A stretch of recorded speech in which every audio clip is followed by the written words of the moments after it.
To my vlog. Ito ang ating dream garden, guys. Yung dream garden ko, guys.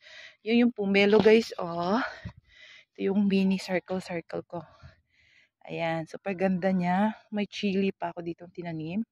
Tapos, meron din ako ditong sibuyas. Hindi siya, isa lang. Kasi marami dapat to eh. Natabunan siya ng ampalaya. Actually, nilinis ko lang ng konti.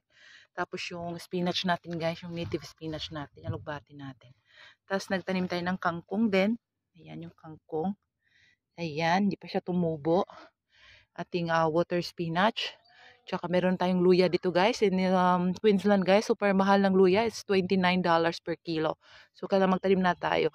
Kung hindi pa siya malago, guys, pwede tayong magputol ng dahon dyan. Tapos ilagay natin sa tinola or something. Kasi mabango din siya, guys. Para din siyang laman. Okay? Yung yung spinach natin, yung native spinach natin, guys, super lago niya, pang tinula. Ayan, nakuhanan ko na siya, guys, pang tinula, pang gulay-gulay. Tapos yung ampalaya natin, guys, super grabe. Kinat ko na siya kasi baka magalit yung kapitbahay, oh, 'di ba? Pero ditong banda hindi ko kinat kasi meron siyang bunga. Ayan, oh. Dito ka. Ayan. Super ganda, no? Super sarap niyan. Just yung okra natin, kinat ko yung dahon kasi inuod siya, guys. Ayan, no?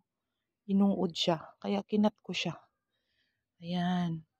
Matanda na to, guys. Hindi ko na kinuha. Tatalim ko na lang pag naano na to. Kasi napabayaan ko siya eh. Nagbakasyon ako ng ilang linggo. Tapos ito, guys. Ready na sana to. Pero tsaka na lang. Char lang. At yung chili natin. Ayan yung chili natin, guys. Oh. Ganda. Sarap nito, guys. Ayan. Halos pinatay ko na yung ampalaya, guys, kasi sobrang dami na niya. Ayan, tapos may pinya tayo. Ito naman yung sweet potato natin, hindi maganda kasi tingnan mo inuud siya, guys. Ayoko naman lagyan ng mga keme-keme na may chemicals kasi 'di ba?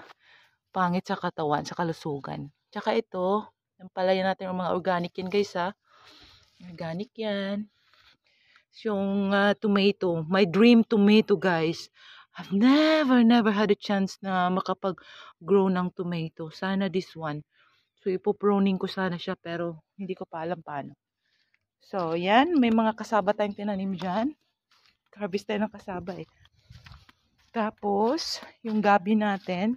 Kasi, sobrang tag-init dito. Kaya, hindi siya nag-grow. Ayan. Pero, ano yan. Matigas din yung lupa dito eh. Ayan. At least meron pa rin tayong gabi. Sampalaya na naman. Yung okra natin, namatay na. Kailangan natin itong itanim. Tapos, itong ampalaya natin, guys. Oh, nagkalat yung ampalaya. Ampalaya natin. Oh, ampalaya ka ba? May okra pa pala dito. Ayan, okra. May gabi na naman tayo. Binili ko pa to sa botanical garden. Ito guys, yung mango. Yung mangoes, guys, kunin natin. Ito kasi malalaki to eh.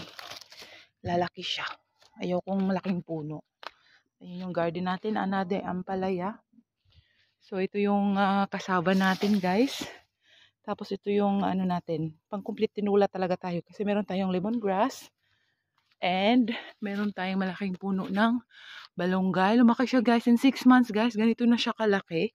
Tingnan nyo, in 6 months. Ang laki na niya. Gusto ko na malaki. Charot. Ayan. Dati, ganito lang siya nung tinanim ko.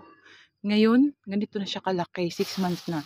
Tapos, meron din tayo ditong kalabo. Hindi ko alam kung ano sa English ang kalabo. Ayan, oh. Ganda to sa mga ubo-ubo. Herbal to, guys. At saka maganda din to sa yung dinuguan. Yung black pudding. Maganda to. Ayan, yung pangarap nating garden, guys. Nilagay natin yung mga ginagrass cut natin.